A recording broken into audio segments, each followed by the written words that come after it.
आपने मेरे मुंह से सुना होगा श्रापित कुंडली, श्राप दोष। तो उसमें से एक दोष की मैं बात करूंगा, उसके साथ साथ जन्मदिन और राशिफल।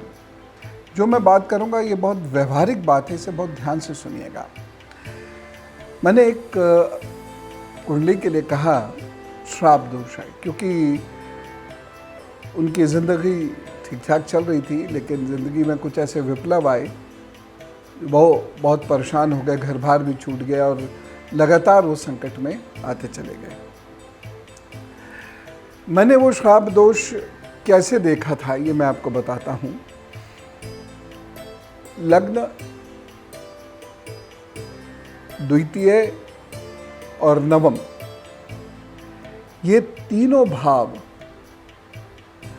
पाप कर्तरी में फंसे हुए थे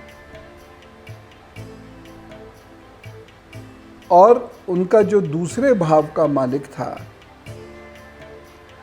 वो क्रूर ग्रहों के साथ बैठा हुआ है और नवा भाव खाली है और नवे भाव का, नवमेश का, नवे भाव के मालिक का जो दुश्मन ग्रह है वह नवे भाव में बैठा हुआ है और उस पर कोई शुभ प्रभाव नहीं है, न ग्रह पर न भाव पर।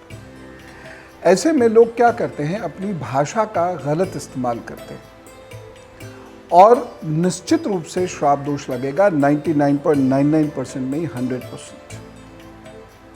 बहुत सारी चीज़ें क्या होती हैं कि लोग वहाँ तक सोच नहीं पाते हैं कि ये क्यों हो रहा है। जैसे बहुत सारे लोगों के रिश्ते टूटते हैं, पति से, पत्नी से, भाई से, बहन से, बच्चों से, या बच्चे खराब हो निकल जाते हैं, अच्छे नहीं रहते। ये सब क्यों होते हैं?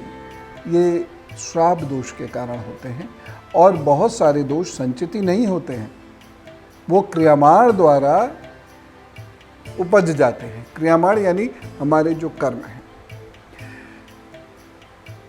इन शख्स की एक आदत क्या थी कि वह निंदा बहुत करते हैं और दूसरे को, और ये बहुत पजेसिव हैं, हर चीज़ को मेरे अनुसार चले, नहीं चलेगे तो मैं उसकी निंदा करना शुरू कर दूंगा। ठीक है। और निंदा करने में हम कभी कभी किसी के चरित्र की हानि कर देते हैं, चरित्र का हनन कर देते हैं, वह भी एक तरीके से मर्डर है। एक व्यक्ति के बारे में कुछ बुरा सुना, जांच पड़ताल किए बिना हमने उसके बारे में बुरा कहना शुरू कर दिया और इस कदर बुरा कहा कि उसके चरित्र का हनन हुआ, उसके मान सम्मान का हनन हुआ, उसको बहुत दुख हुआ और उसके कुछ रिश्ते हमने ज़बरदस्ती तोड़वा दिए। ये प्रथम, द्वितीय और नवम भाव से एक दोष बनता है और ये बख्शता नहीं है। मैं स्टैम्प पेपर पर लिख के दे सकता हूँ, चाहे नवम भाव कितना भी मजबूत बाद में क्यों ना हो जाए, चाहे कितनी ही अच्छी दशाएं क्यों ना आ जाएं, लेकिन ज़िंदगी में परेशानी ना हो ये असंभव है। होगी और अगले जन्म में नहीं होगी, इसी जन्म में होगी। अगर नवम भाव कमज़ोर होगा तो इमीडिएट रिजल्ट मिल जाएंगे, मजबूत होगा तो कुछ दिन बाद, लेकिन ये रिजल्ट मिलेंगे अवश्य। ये श्राप दोष की उत्पत्ति होती है। ऐसा नहीं है कि कई पीढ़ियों से चला आ रहा है, वो हमारे अपने कर्म भी तो बहुत महत्वपूर्ण होते हैं। तो हम अपने कर्मों से अनेक दोष उत्पन्न भी कर सकते हैं, हम अपने कर्मों से अनेक दोष काट भी सकते हैं। बहुत सारे लोग मुझे 95 से आज के बीच में मिले हैं जिन्होंने दोष उत्पन्न किए हैं जबकि उनके हाथ में वो रेखा नहीं थी। अब आप इसमें ये कहेंगे कि जब सब कुछ ग्रह कराते हैं तो ये भी ग्रह कराते हैं, ये गलत थ्योरी है। मैं इस थ्योरी का खंडन करता हूं। कर्म की प्रधानता है, ज्योतिष भी कर्म की प्रधानता में ही विश्वास रखता है। जो ग्रह चक्र होता है ये हमें घटनाओं के संकेत देते हैं। कुछ संकेत बहुत स्पष्ट होते हैं और वो घटनाएं बड़ी प्रभावी होती हैं, उसे बदलना बहुत मुश्किल होता है। लेकिन कुछ घटनाएं ऐसी होती हैं जिसे हम अपने कर्म से बदल सकते हैं।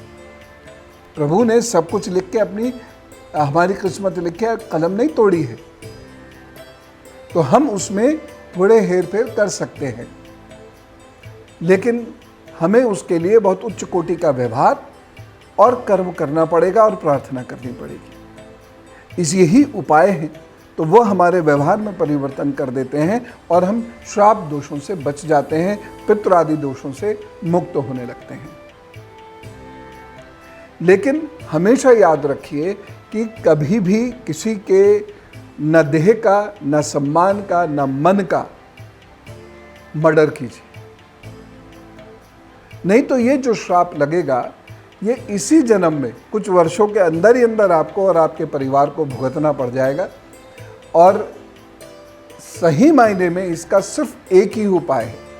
वो बहुत सारे उपाय जानना चाहते हैं कि भाई गृहस्थी बच जाए, घर परिवार बच जाए, नहीं बचेगा।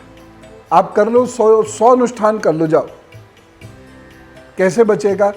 जब आप अपनी करनी को खुद पलटेंगे, खुद बदलेंगे। अब मान लीजिए किसी आदमी को मार दिया आपने तो उसका जीवन आप नहीं दे सकते, भुगतिए। कितने अनुष्ठान कर लीजिए, कितने तीर्थ घूम लीजिए, कितने स्नान कर लीजिए, कुछ नहीं होने वाला। और सद्गुरु कभी शक्तिपात ऐसे लोगों पर नहीं करेंगे, क्योंकि इतना समझ में आ जाएगा उनके। थोड़ा बहुत एक तो मिल जाए, आज के दौर में यही बहुत है, और मिल जाएगा तो वह नहीं करेगा, उससे तिरस्कार ही होगा। तो हमें अपना प्रथम, द्वितीय और नवम भाव हमेशा सद्कार्य में ही प्रयुक्त करना चाहिए। और ये ठीक है, जीवन में कई बार कठोर निर्णय लेने होते हैं, वो निर्णय लेना एक अलग बात है जो विवेक अनुसार सत्य के दायरे में निर्णय लिए जाते हैं, वह तो ठीक है। लेकिन सत्य के दायरे के बाहर यदि निर्णय लिए जाते हैं तो वह नुकसान देते ही हैं। तो एक ही इसका है कि आपने जो दुष्कृत किया है उसको आप सुकृत में परिवर्तित कीजिए। यदि आपने ऐसी कोई मानहानि की है, धर्महानि की है, धर्मविरुद्ध आचरण किया है, तो उसे स्वयं ही ठीक कीजिए। ये मत देखिए कि लोग हंसेंगे या क्या कहेंगे, आप अपने भविष्य को ठीक करने की कोशिश कीजिए।